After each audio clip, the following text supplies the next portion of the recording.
आज का दिन नया है और नई उम्मीदों का साथ लेकर आया है। ये वीडियो उनके लिए है जो अपने सपनों को पूरा करना चाहते हैं, लेकिन डर और चिंता उनके कदमों को रोक रहे हैं। बाबा के इस संदेश को ध्यान में रखते हुए आज हम बात करेंगे कि जीवन में जो तनाव है, जो अवसाद है, उससे कैसे दूर रहा जा सकता है और अपनी सफलता को प्राप्त किया जा सकता है। तो महाराज जी का बहुत ही सुंदर संदेश छिपा है इस क्रमांक में। आइए बढ़ते हैं आज के इस दिव्य क्रमांक की ओर। महाराज जी कहते हैं, टेंशन यानी चिंता, अवसाद ये एक ऐसी चीज है जो इंसान की ऊर्जा को खत्म कर देती है। जब हम किसी भी परीक्षा या जीवन के लक्ष्य को लेकर चिंता करते हैं तो हमारे दिमाग में डर हावी हो जाता है। लेकिन क्या आपको पता है कि चिंता से परिणाम नहीं बदलते, बल्कि मेहनत आत्मविश्वास से बदलते हैं।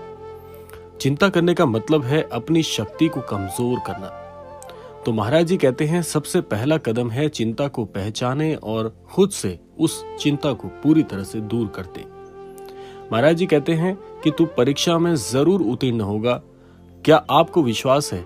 अगर नहीं तो यह विश्वास कैसे लाया जाए? सबसे बड़ा प्रश्न यहाँ पर आता है। आत्मविश्वास अंदर से आता है। ये तब बढ़ता है जब आप खुद से कहते हैं कि मैं ये काम कर सकता हूँ, मुझे खुद पर भरोसा है। याद रखें, महाराज जी कहते हैं कि हर सफल व्यक्ति ने यही मंत्र अपनाया है कि हर दिन स्वयं से कहें कि मैं ये लक्ष्य जरूर पूरा कर सकता हूँ।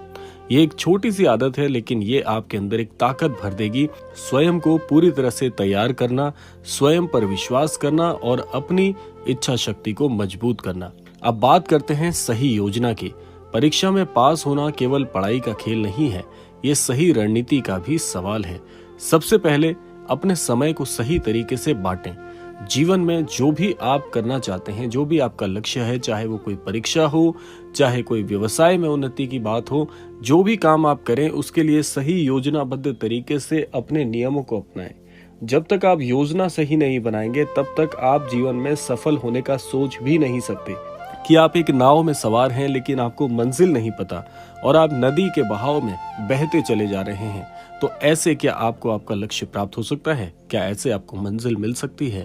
तो इसीलिए आपको योजनाबद्ध तरीके से काम करना बहुत जरूरी होगा। और आप देखेंगे कि जब इस तरीके से आप काम करेंगे तो हर एक लक्ष्य आपका जरूर पूरा होगा।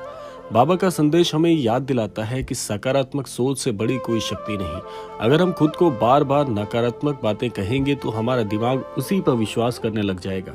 लेकिन अगर आप खुद से कहेंगे कि मैं मेहनती हूँ, मैं हर चुनौती का सामना कर सकता हूँ, तो दुनिया की कोई ताकत आपको हरा नहीं सकती।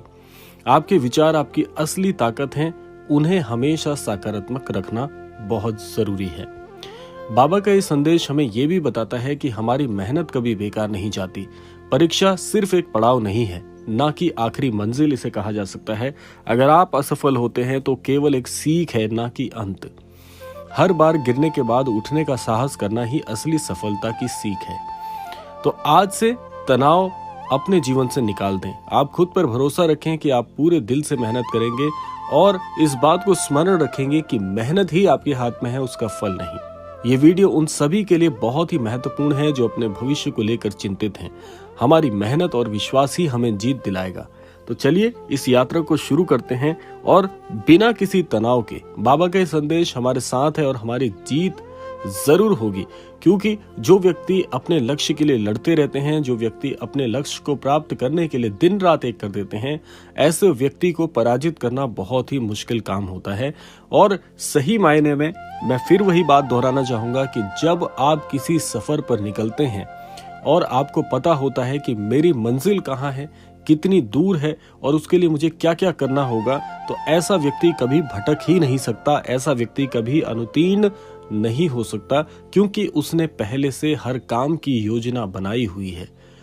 इसीलिए योजना बनाना बहुत जरूरी होता है। जब आप योजनाबद्ध तरीके से काम करते हैं तो आप 100% सफलता का बहुत बड़ा हिस्सा पहले ही पूरा कर चुके होते हैं।